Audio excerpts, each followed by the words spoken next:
At IHM VCU, we've always been here for you. You are and always will be our top priority. We care about your financial health, and we are here. IHM VCU is a proud supporter of WQPT. Public Affairs programming on WQPT is brought to you by the Singh Group at Merrill, serving the wealth management needs of clients in the region for over 35 years. The president says there are two genders, and lawmakers take books out of some Iowa libraries. We look at the state of equality for the LGBTQ community in the cities.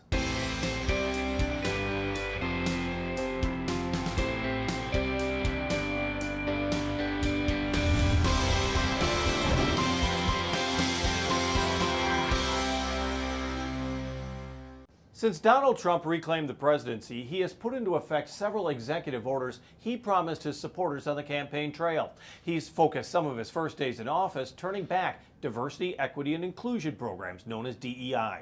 He has banned transgender troops in the military, removed what the administration calls gender ideology from government websites, and is defunding gender-affirming medical care for transgender youth.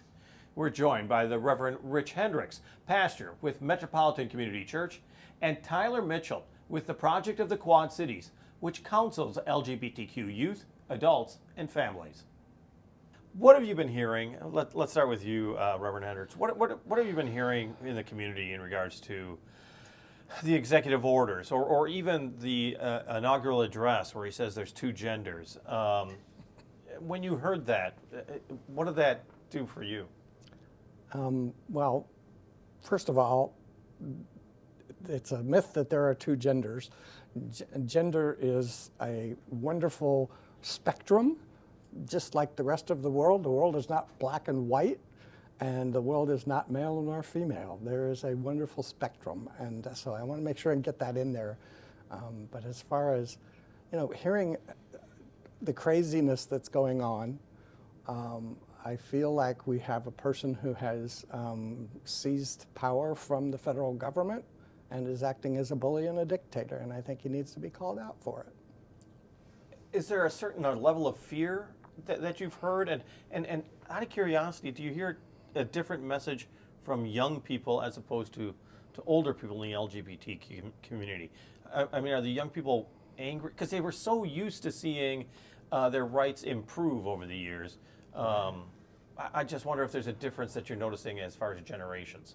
I'm seeing a lot of fear and anger, regardless of age, and somewhat despair more from the older folks, just because they felt, we've fought these fights, we've been through this before, we didn't think we would have to do this again, and so they've got to kind of retool and reimagine and get back in the game. Tyler, you're nodding your head to that as well. I mean, what have you heard from clients and from people that go to the project? For sure. I think Rich's point of, regardless of age, people are just feeling very fearful and concerned in this particular moment, and I think it's all across the larger LGBTQ plus community.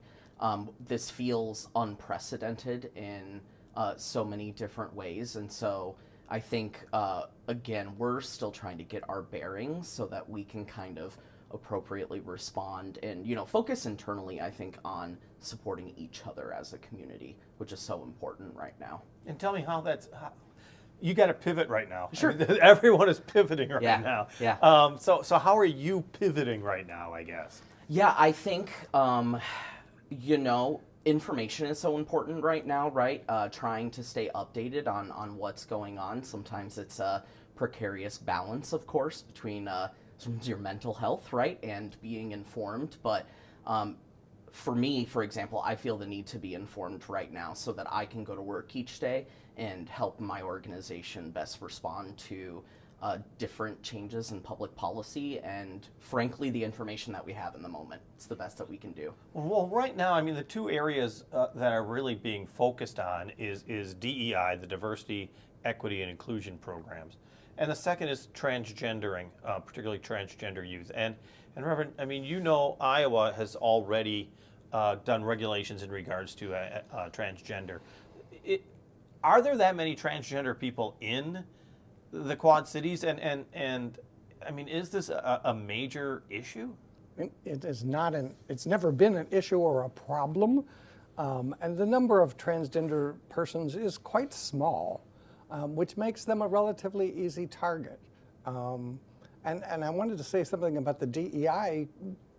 Diversity, equity, and inclusion is everyone. But people don't realize how much it also impacts the disabled, the differently abled community. So there's going to be a lot of nasty effects that come from taking away protections and helping people understand diversity, education, and inclusion. There's people that are going to argue that the DEI policies just went too far, or the aid for transgender youth, particularly in schools, just went too far for parents. Is that what you see? Because I mean, politically, there's pendulums that occur. You know, our society, America, becomes very liberal and very conservative. I think there's truth and facts, and that is human beings are worthy of respect and dignity, and that doesn't depend on a pendulum. And I think our schools and teachers were really beginning to understand that everywhere. I mean, not everywhere, but most places. And now, you know, transgender persons in particular, you know, fear for their safety, even in their schools where they ought to be protected. But those protections are being removed, and so it leaves them very vulnerable. It takes a brave person to be transgender. Tyler, talk about the vulnerability. I mean, people may not really realize, and I think a lot of people do, though. Mm-hmm. Yeah, I think just in general, we know that our trans folks are more likely to experience homelessness, for example, right? Often a result of families who might not be accepting of their gender identity.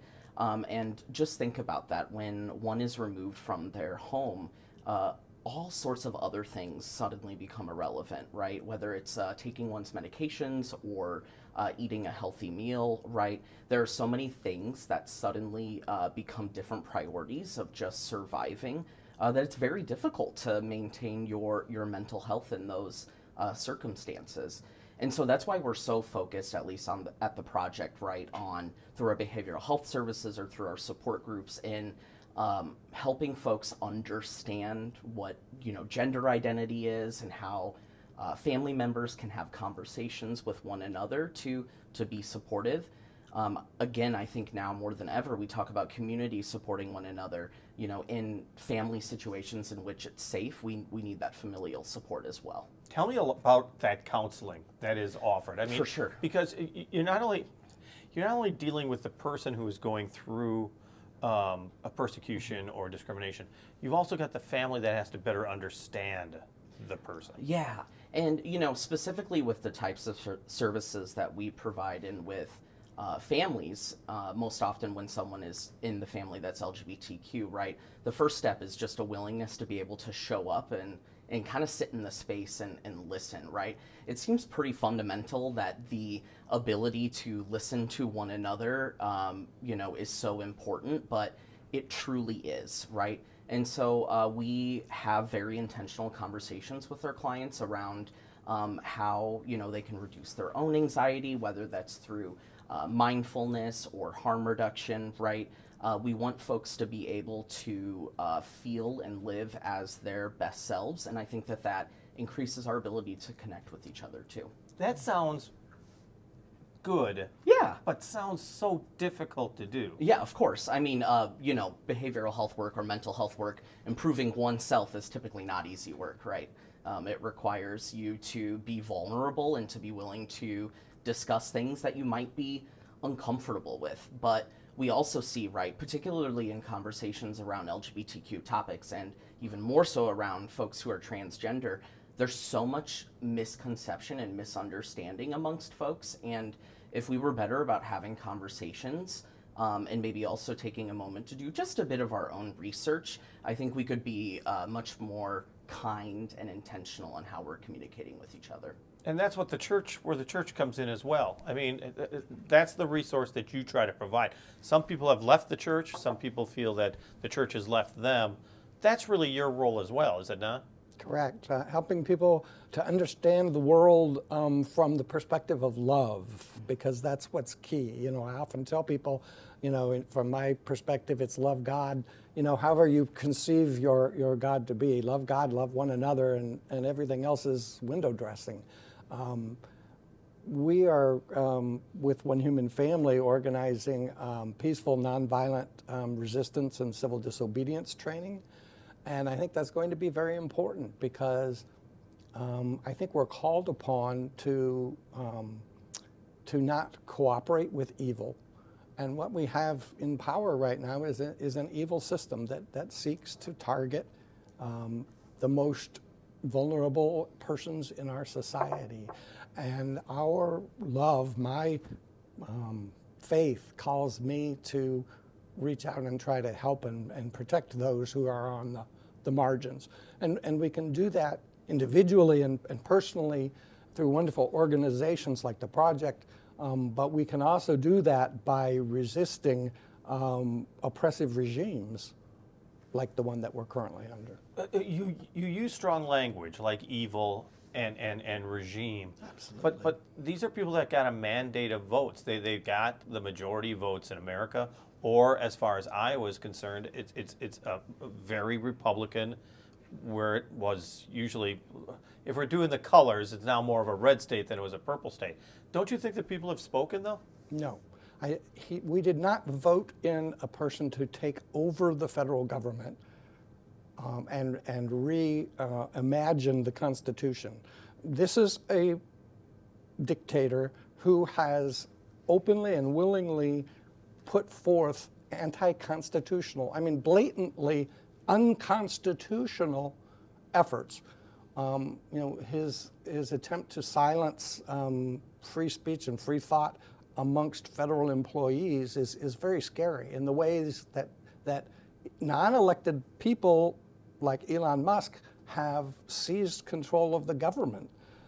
That's a scary, scary thing. And when you get somebody, you know, I have a friend who works for the Social Security Administration and was talking about the memos that they received about the DEI stuff, for example.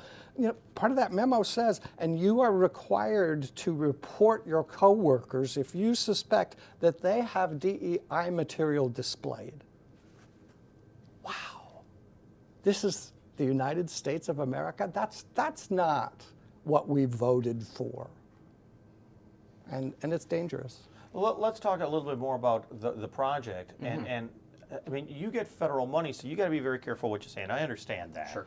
But tell me about your clientele since the inauguration or since the election. Is there that fear? I mean, what are you hearing from people? Yeah, I think that there is definitely a fear across many communities. You know, we've talked a lot about the LGBTQ plus community and the trans community, but to Rich's point, you know, he mentioned people who are in the disabled community, right? This is more than a LGBTQ issue or a transgender issue, right? The project, we have been in this work since 1986. We started serving people who were being impacted by the HIV virus at the time, people literally losing their lives. And so the folks that come through our doors, they're people living with HIV, they're trans people, they're LGBTQ people, but it's not all who we serve. And we're hearing from, again, multiple communities. Just a sense of fear. I think just the unknown of what could happen is still very much top of mind for a lot of people. And I think, too, as the administration, again, focuses particularly on D&I efforts, you know, I think, to Rich's point, it's perhaps not what voters were looking for, right? They're looking for lowering costs and a variety of other issues that are unrelated to the types of trainings that offices are holding. When we talk about fear, is it more of a fear that people are worried that they're going to lose some of their rights, or is it a fear of actually physical fear? I think it's a combination of things, Jim, and I think it greatly depends upon where you find yourself in life, right? I think if, again, I use an example of a trans youth, right? If you're a trans youth and your parents have kicked you out of your home and you're couch surfing or trying to find ways to find shelter, I think the threat that you're facing is far different than, I'll use myself as an example. I'm a cisgender gay white dude, right? Where I think the risk level is different for me. I'm not saying it is non-existent, but different parts of our community are going to be impacted in different ways and in different levels of severity. Let's talk about some of the rights that already exist. I think of marriage first off, and let's be honest, Iowa was a trailblazer as far as same-sex marriage, and now there's talk about reverting back and changing that. You bent part when you could claim victory. And now you're seeing some of those victories ebbing away. Is that a big concern in Iowa? It is a huge concern, not just in Iowa, but nationally. Our dictator's attack on rights includes all LGBTQ persons. He has rolled back rights for the gay community. And I have no doubt that their goal, they've said as much, their goal includes reversing marriage equality, and they're going to do that every bit as much as they manage to get women's reproductive rights reversed. So, yeah, it is a major problem, and I think it's calls for people to stand up in this time. One of the things One Human Family is doing is we're organizing a pro-democracy rally. And we're looking at that for Thursday, the 27th of February. The place is yet to be decided. But there's lots of opportunities, ways for people to not cooperate with evil. And I'm sorry, I just think it is evil. Everything that they are doing is done the way a bully would do it. If you really believe in these values that the Trump administration claims to promote, why not implement them the right way? In other words, they have a majority in Congress, but he is running them instead of working with them. That's not the way our constitutional democracy was set up to operate. You have these protest plans, but do they really work? Does it really, are you not just preaching to the converted? It's important that people understand they still have a voice. And I believe every voice matters.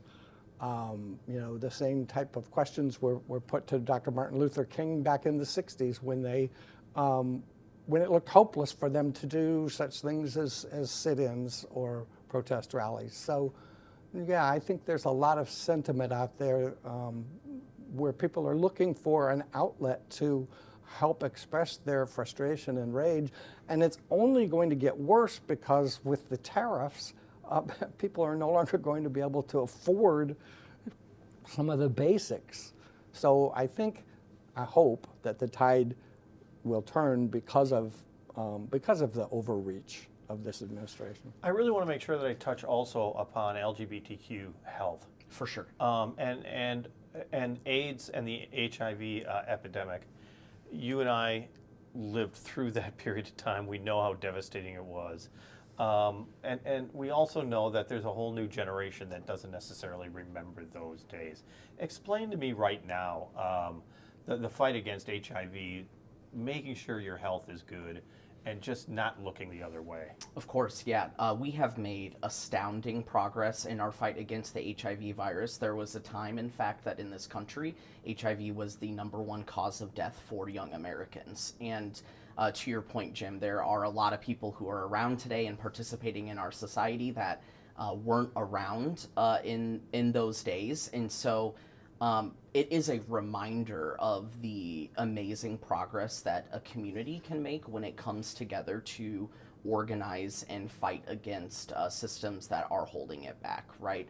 If it weren't for HIV advocacy from the people who were impacted by the virus, we would not have the medical treatments that we have today that allow a person living with the virus to live a long and fulfilling life, just like all of us at this table, right? That is an incredible achievement of science. And we still have people who are getting the virus today, right? HIV transmissions have not gone away. Again, the progress that we have made, particularly because of interventions like PrEP and also prevention work out in the community, are truly astounding. And we need to really take note of that progress, because when we're having conversations, particularly at the federal level about budgets and where things are being cut and what programs to keep, right? These programs have been essential to that progress and deserve that continued support. Because HIV, it used to be a death sentence. Of course, yep. You know, correct. And what are you telling people now? I mean, since it's not a death sentence, I think some people don't necessarily take it as seriously as Sure. Yeah, I can understand that. And I think what I would say is, of course, because of medical advancements, it's not a death sentence. People living with the virus are still predisposed to a number of different health inequities or gaps, right? More likely, again, to experience homelessness or even substance abuse, right? There are a variety of different sort of gaps or openings that organizations like The Project help to fill, so that, again, if a person is not experiencing homelessness, then they're far more focused on taking their medication every day and staying healthy, right? Marginalized people also often internalize. They hide from a problem as opposed to seeking help. Yeah. And I'm sure that you want to point out there's always help out there. People may be desperate. How do they contact you? I mean, how do they progress into a better life? Sure, and that's a really good point, Jim, in the sense of there are a lot of people who are frankly just afraid to come in our doors, right, because of what that action or that acknowledgement means. And so that's why it's so important that we have the ability to be able to go to people out in the community and provide those services and support, right?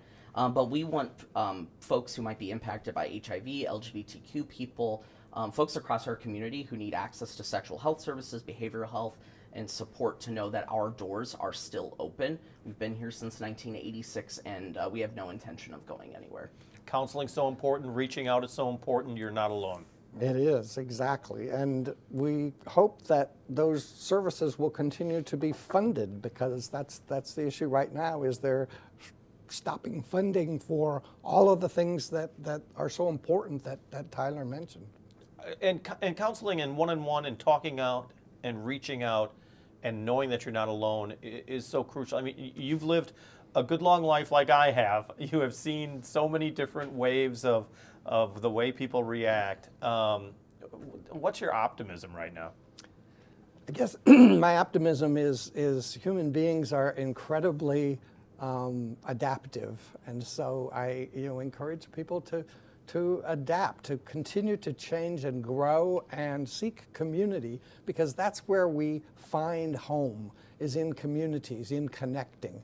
With me and my faith, it's connecting with God, but it's also connecting with one another and with creation. And when we do that, and we can do that regardless of what oppressive regime we may be under, we become stronger together, and we become stronger personally. Our thanks to the Reverend Rich Hendricks, pastor with Metropolitan Community Church, and Tyler Mitchell with the Project of the Quad Cities. There's a bit of anticipation that spring is around the corner, thanks to the month of February coming closer to an end. Let's find out about some of the great events we can still enjoy this month. Here's some ideas from Visit Quad Cities. Check out the things to do this week in the Quad Cities. Start off with Tuesday Trivia Night at Bally's Quad Cities on February 25th. Then you can watch a free film at the Figge Art Museum on February 27th. Then try picking your own project at Board and Brush Quad Cities on February 28th. Next, check out Wine at the Warehouse at Dimitri Wine and Spirits on March 1st. And finally, attend the 2025 awards party at the Last Picture House on March 2nd. For more events like these, check out our events calendar at visitquadcities.com. Rebecca Kazin and Alan Morrison are a true team. Rebecca plays the ukulele, she sings and writes original songs, and Alan accompanies her on the U-bass, acoustic guitar, and harmonizes. They joined us at the Black Box Theater to play one of their originals, Every Day of the Year.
Rebecca Kazin and Alan Morrison with Every Day of the Year.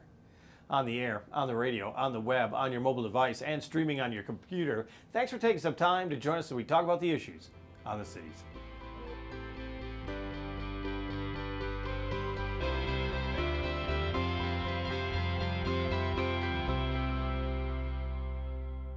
At IHM VCU, we've always been here for you. You are and always will be our top priority. We care about your financial health, and we are here. IHM VCU is a proud supporter of WQPT.